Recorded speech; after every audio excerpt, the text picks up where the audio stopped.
கர்த்தருக்குள் பிரியமானவர்களே, ஒரு நாள் நமக்கு வரும்.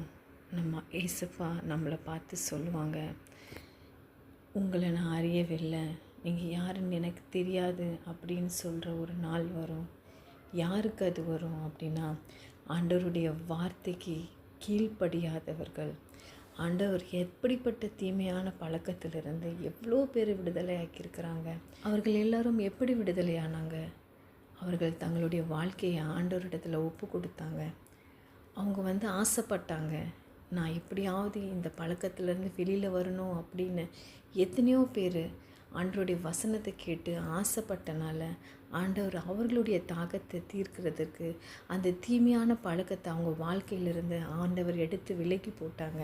இப்படிப்பட்டவர்கள் ஆண்டவர் அவங்களுடைய காரியங்கள் பாவங்கள் எல்லாத்தையும் மன்னித்து அதை மறந்துடுவாங்க. ஏன்னா அவங்க தங்களை ஒப்பு கொடுத்து ஆண்டவர்கிட்ட வந்துட்டாங்க. அதனால் அவர் மறுபடியும் அந்த காரியத்தில் அவங்க ஈடுபடுறது கிடையாது. ஆண்டவர் சொன்ன வார்த்தைக்கு அவங்களுக்கு கீழ்ப்படிஞ்சாங்க. அதனால் ஆண்டவர் அதை மறந்துட்டாங்க.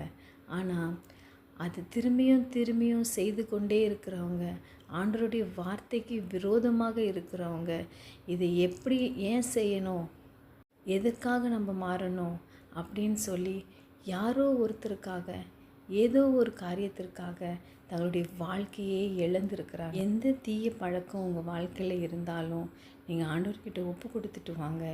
ஏசப்பா அவங்கள மன்னிச்சிருவாங்க. அதே போல் நம்ம எப்போ போனாலும் ஆண்டவர் நம்மளை சேர்த்து கொள்வாங்க.